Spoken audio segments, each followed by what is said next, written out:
Welcome to ESPC24. I'm Chirag, and I've got my good guest with me here today, Vesa Nopanen from Finland. Vesa, if you can introduce to the viewers, please. Introducing again. All right. My name is Vesa Nopanen. Everyone calls me Vesku. I'm a principal consultant for future work, working at Sulava from Finland. And also I'm MVP in two categories, M365 and AI. I guess that's enough introduction. Yeah, no, absolutely. Well, I mean, like many other MVPs, you offer a lot to the community, and I guess really, if we can start off by kind of just understanding roughly, because obviously AI is in many ways evolving at a very rapid scale, right? So, what sort of things are you seeing with regards to Microsoft Teams and Microsoft 365 overall from your insights, if that's all right? Well, it's going to be more and more, well, Copilot AI oriented or driven. Because, we saw what's happening with the Microsoft 365 logo. It's going to be a Copilot logo with just M365 there. Yes, right. So it's going to tell where the shift is going. And with that, we can expect to see Copilot everywhere. Right. We are already seeing it everywhere, but it's going to be even more. And probably the biggest change is going to be how we are going to be using the conversational UI more. So instead of using the traditional UI, we will be talking or typing with the AI more and more in the future. Right. So I guess that's going to be a big change for a lot of people. Yeah, of course, right. It's like with any wave of tools, you have to go to try and work out how best to make use of that good technology, right? So, Yep. yeah. So I mean, I guess there is the user experience side of things, right? But then there is also the business side of things. The business use cases. And are there any specific use cases from your experience that you're able to share? Where I know it's early days, where a lot of organizations are still on the adoption curve, right? Yeah. Well, what are you seeing? Well, we are, of course, we are seeing the Copilot adoption all the time. We are doing, as Sulava, we are doing huge amount of those adoptions. I think we have 300 plus customers already. And those vary, like you have a pilot groups, then you have then they extend the pilot and include Right. more and more people. So it's in a very early start.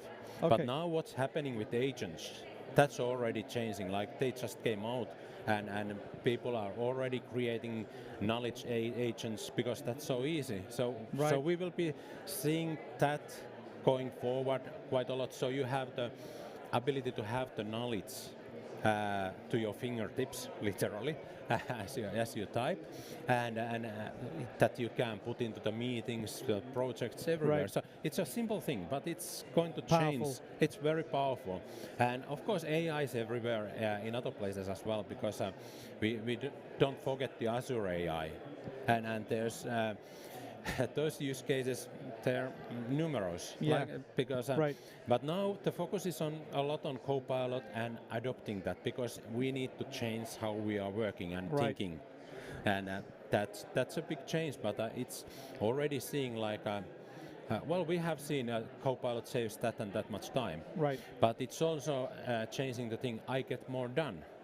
That was one customer who didn't want to just think, hey, it's a time, because in a way time doesn't matter. You're on Right. salary, you are there, but so it's not the ROI by itself, ROE, but when you start getting more tasks done, Right. or one experience was like, hey, we are having breaks. The Yes. wellness part, like okay, it's like having less stress. Right. That's a big thing. Improving the productivity overall, and right? then you improve the motivation, quality, Okay. and work life, better work life. So that's the Right. Right. Wonderful. Wonderful. I mean, that's very interesting, right? And I think there's obviously more to come as more functionality gets rolled out, right? As we hear from Microsoft all the time. But I guess, if we then slightly switch the gears now, so if we look at the general ecosystem around the Microsoft 365, I mean, there are areas where we think that Microsoft can do better, right? Are there any features or any areas of Microsoft 365? It could be Teams, could be Loop, or it could be anything you like. Are there any areas that you find that's a bit challenging that you think that could be better? Well, everything could be better. That was an interesting question to drop and to start to think about. Well, I think overall what we want to see is better usability all the time. Right. So apps need to be faster and very reliable and kind of evolve quickly. They are doing now. We are seeing the evolution going forward very, very fast. So that's what is today kind of shortcoming in some applications. Tomorrow it may be already different. Right. So, and the pace of change is very, very fast. But thinking about that, what could be better? That's I don't know. I mean, if there is no answer, that's okay, right? That means no clear one. You're really. I'm using Loop. I love. Yeah, I could want to have offline capability for Loop. Offline capability for Loop. Okay. And inking.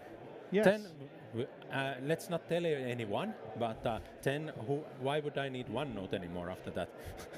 Well, it's the different tools for different jobs, right? Exactly. There's a huge use base or number of people using OneNote. It can't go away. It's not that. The change would be like too much. Yes. And it has its specifics people where it excels. And Loop has its other sides that are really good. And well, I love Loop. It's not a secret because in there. Good. No, absolutely. And I think, and I'm sure there are a lot of areas, and I think this is obviously one of the views we represent. There are obviously other types of user disciplines that they see Microsoft 365 in a different way, right? I guess if we then like move around with the conference side of things, because ESPC conference has been running for many years. You've spoken here a few times, I believe, as well. So what's been your highlights with the ESPC24 conference?